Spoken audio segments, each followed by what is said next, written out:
Oi, minha gente, tudo bom? Estamos aqui, eu sou a professora Pet Ribeiro e nós vamos hoje iniciar as nossas atividades interativas da nossa quinta etapa da educação de jovens e adultos. Sejam bem-vindos. E para hoje é as nossas atividades referentes às aulas de ontem. Olha aí o conteúdo para refrescar a memória.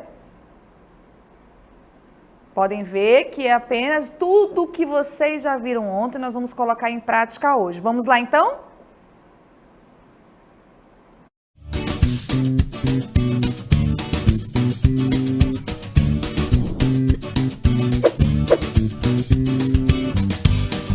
Então, meus queridos, como vocês podem ver, hoje nós temos as nossas atividades interativas, que na verdade é uma forma de fixação e uma forma de fazer com que vocês revejam as aulas de ontem. Para isso, nós vamos iniciar com a nossa primeira questão. Vamos lá? Então, vou ler aqui brevemente o enunciado para que vocês tenham tempo para responder. Assinale a alternativa que contém uma personalidade afrodescendente conhecido por liderar o Quilombo dos Palmares. Essa aí está super tranquila e daqui a pouco nós vamos voltar para nós ouvirmos vocês na interatividade. Podem participar no chat, viu? Fiquem à vontade.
Então, gente, vamos lá à nossa correção. Eu vi aí muita gente participando no nosso chat. Temos aí a professora Audilene, professora Ananias que estão conosco, tá bom? Então, assim, é uma pergunta muito tranquila. Pode ir para nós a nossa questão. A cidade alternativa que contém uma personalidade afrodescendente conhecida por liderar o Quilombo dos Palmares. Então, essa é muito prática e direta. Obviamente, alternativa C, né, gente? Zumbi dos Palmares. Para quem esqueceu ou para quem não se antenou à aula de ontem do professor Ananias, quero dizer a vocês que Zumbi dos Palmares, ele foi um dos grandes líderes do maior quilombo do Brasil, que é o Quilombo dos Palmares, que está hoje na região de Alagoas, tá bom? Não se sabe exatamente a sua história, de onde ele veio, se ele era uma pessoa que nasceu no quilombo, mas a figura dele como líder desse quilombo, como representante de resistência, ela se perdurou em toda a história que nós temos até hoje. Por isso que o dia 20 de novembro é comemorado o Dia da Consciência Negra, é uma memória que nós temos aí na data do seu falecimento, tá? Então aí nós tivemos a participação da Núbia, da Sofia,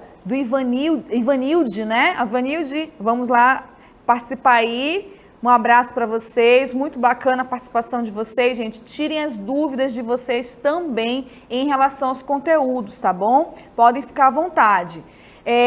Pode chamar nossos professores aí no chat, professor Ananias e Audilene, que eles respondem vocês, tá bom? E agora é importante também que vocês entendam que o Zumbi dos Palmares, ele é esse símbolo de resistência e cabe à história, a sociologia também, a antropologia, fazerem esse contexto dele para trazer até nós. Então, por isso que é importante essa reflexão. Quem foi Zumbi? Ele foi um líder, tá, gente? Ele foi uma liderança importante. Para quem não lembra da aula de ontem, o professor Ananias falou que o Quilombo dos Palmares, ele teve ali em torno de 20 mil pessoas fazendo parte dessa organização. Então, é importante que vocês lembrem também que essas pessoas elas eram perseguidas, porque o quilombo era um local que dizia o quê? Era um local de resistência, um local que acolhia os fugitivos, não apenas os escravizados, mas também muitas pessoas pobres e até mesmo os indígenas, tá bom? Então deu para esclarecer aí, a alternativa correta, a letra C, estava bem óbvia aí pra gente, não é verdade? E agora nós vamos chamar a nossa questão 2, vamos lá? Olha aí, super tranquila também. Assinale a alternativa que contém uma personalidade afrodescendente expoente da música. Atenção, minha quinta etapa. Isso é muito importante, o professor falou ontem muito bem sobre esses exemplos que nós estamos trazendo para vocês hoje, tá bom? Então aqui, vamos aí aguardar enquanto vocês fazem as suas considerações. Até mais.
Então vamos lá, também uma questão super tranquila, né? Assinale a alternativa que contém uma personalidade afrodescendente, dessa vez expoente da música. Então aí nós temos 5 alternativas. Posso ver aí que a Aline já respondeu para nós, não é verdade?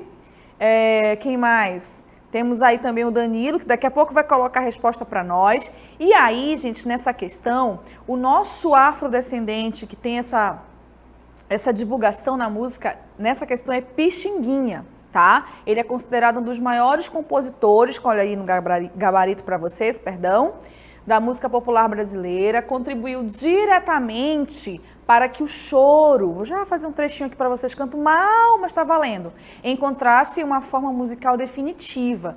Então, veja bem, ele nasce ali numa família muito humilde, é bom que vocês saibam disso, e ele vai encontrando na música a possibilidade de crescimento, né? Quem não conhece ali, tu és divina e graciosa, estátua majestosa, não é isso, gente? Então aí, ó, para quem bateu a curiosidade, pesquise Pixinguinha, ele tem um histórico muito grande também nas letras que vão inspirar o samba, não é? Ele vai estar inserido nesse contexto, mas o choro é o seu carro-chefe. O seu irmão também era muito envolvido com a música. E quando o pai dele percebeu isso, o pai dele pediu, encomendou na Itália uma flauta italiana para que Pixinguinha pudesse desenvolver os seus dotes artísticos. Muito bacana, né, gente? Olha aí. Temos aí alguém respondeu a letra A, foi a Letícia. Letícia, nosso gabarito mais uma vez aí para os nossos alunos anotarem nos seus cadernos, por favor. Então aí, ó, alternativa E, tá bom? Pixinguinha. Fica aí a dica para aquelas pessoas que estão interessadas em ver um pouco mais sobre esses exemplos de artistas que ganharam destaque, que são afrodescendentes. E a gente vai sempre linkar com quem? Com o símbolo de resistência lá, o Zumbi dos Palmares da primeira questão. Porque vocês imaginem que se Zumbi dos Palmares não tivesse sido esse exemplo de resistência, lutado em prol dos escravizados, da população negra naquele momento, será que nós teríamos todos esses artistas? Fica aí uma interrogação para nós, não é verdade? Então, Pixinguinha, ele traz essa tonalidade. Quem não conhece essas músicas, né, do Pixinguinha? Então, você já pode ter ouvido e nem sabe que é dele, aquela música que você copia e cola lá para sua paquera, mas de repente é dele, não é isso? Então, olha aí, fica a dica para vocês pesquisarem, tá bom? Então, Pixinguinha, nosso representante musical nesse contexto aí dos afrodescendentes, tá bom? Então, agora nós vamos para a terceira questão, tá bom? Vamos lá? Olha aí. Assinale a alternativa que contém o nome de uma guerreira negra do período colonial do Brasil. Já tem a dica, esposa de Zumbi dos Palmares. Tudo isso foi visto na aula de ontem, tá, gente? Mas qualquer dúvida nós podemos aí responder para vocês, tá bom? Vamos lá rapidinho, então?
Vamos lá, olha, essa aqui teve muita gente respondendo, olha, a Ivanilde também, o Raimundo, Érico, Danilo, a Aline tá aí em todas, né? Temos a Yandra, a Keitiane, Márcio, gente, muito obrigada, isso é muito importante para vocês, tá? Estarem participando, estarem interagindo conosco. Então aí a nossa questão já deu a deixa, não é? Esposa de Zumbi dos Palmares, então a alternativa correta aí é a letra A, Dandara dos Palmares, como ela é conhecida, né? Temos aí no nosso comentário, foi uma guerreira negra do período colonial do Brasil.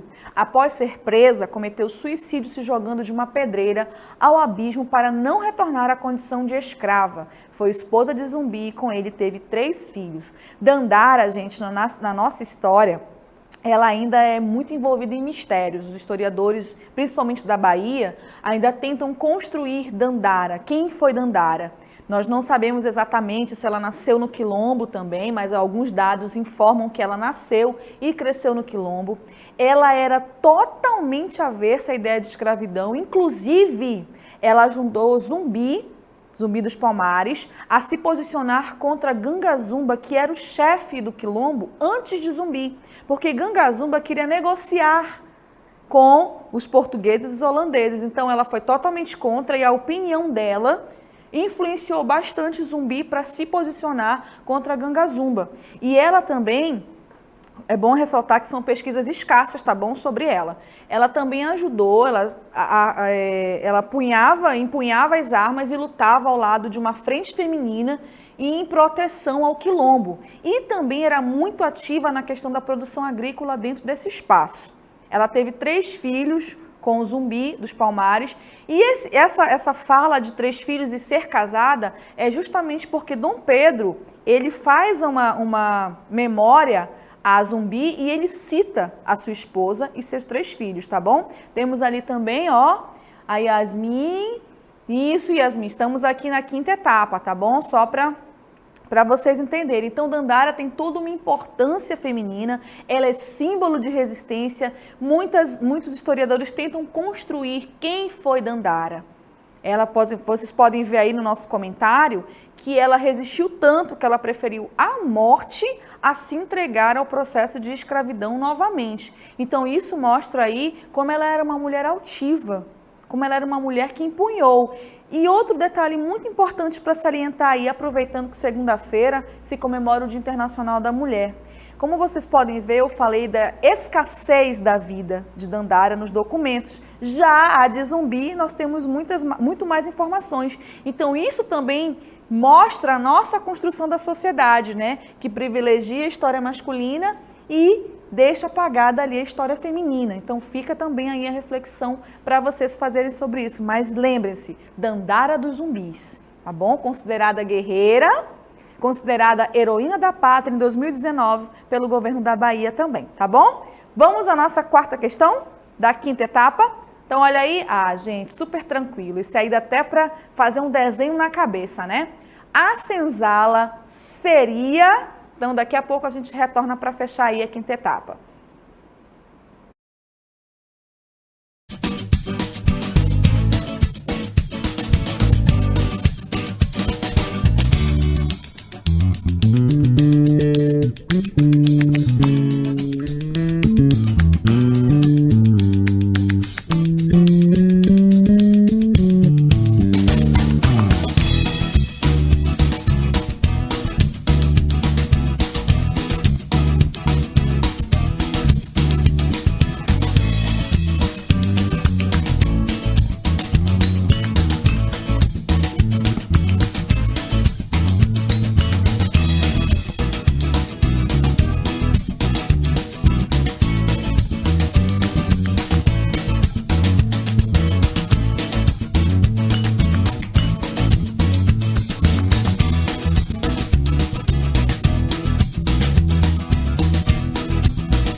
Já deu tempo, né? Então vamos lá retornar aí a nossa questão.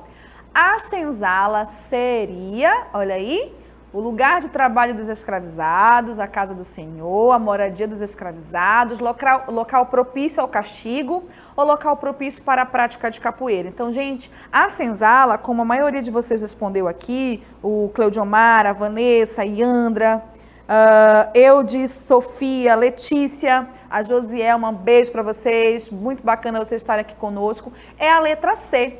A senzala era o nome dado ao local de moradia dos escravizados, um lugar de iluminação baixa e de pouca salubridade, ou seja, não tinha um espaço adequado para sobrevivência. A senzala, gente, ela era baixinha, a grande maioria delas, bem estreita, tá bom? Não havia uma divisão, a divisão que existia era que o próprio escravizado fazia entre famílias, quando eles começavam a constituir famílias. E atrás dela sempre tinha uma latrina, ou seja, as necessidades fisiológicas dos escravizados era naquele espaço. Ela tinha um odor muito forte, porque aquelas pessoas trabalhavam o dia inteiro, e aí elas eram recolhidas naquele ambiente. Mas a senzala, ela é um local que nos faz pensar na condição que aquela pessoa, que aquele ser humano era tratado, a sobrevivência dele naquele local, e é muito importante que nós mantenhamos essa ideia da senzala, ela viva, ela acesa. Por quê? Não, imagina, vamos esquecer o que foi. Não, nós temos que lembrar que seres humanos foram tratados como mercadorias, tratados como objetos, sem as menores condições de sobrevivência. E ali jogados nesse espaço, e totalmente inadequado. O Brasil também tem uma grande situação. Nós não temos propriamente um museu que conte a história dos escravizados. Então, o que a gente faz aqui é trazer a vocês essas reflexões, mostrar a vocês que esse processo existiu, que ele foi doloroso sim, que ele é importante ser lembrado sim, justamente para que nós saibamos que existem essas pessoas que sobreviveram a isso. Tá bom? Então, por exemplo, as doenças ali rapidamente se proliferavam também. Porque se um adoecia nessas condições insalubres, como nós lemos aí no comentário, rapidamente as outras pessoas iam adoecer também. Tá bom? Então é importante que nós saibamos como era o tratamento dado a essas pessoas. Professora, haviam sobreviventes das senzalas? Haviam. Quando aconteceu aí a abolição, muitas pessoas saíram da senzala. Abriram-se os portões e elas saíram daquelas fazendas, da condição de escravo. E aí elas vão enfrentar outros problemas que vocês vão ver mais para frente. Então, só recapitulando, tá? Nós vimos agora sobre a questão da afrodescendência, exemplos de afrodescendentes em vários locais da sociedade, falamos de Zumbi, falamos do ambiente onde esses escravizados foram obrigados. Detalhe, muitos desses escravizados lá na África eram reis, eram nobres. Imagine você ser arrancado de sua terra e ser colocado nessa condição subhumana, não é mesmo? Em outro continente, tá bom? Então, quinta etapa, foi um prazer, espero vê-los por aqui novamente e agora nós vamos para a sexta etapa. Vamos lá?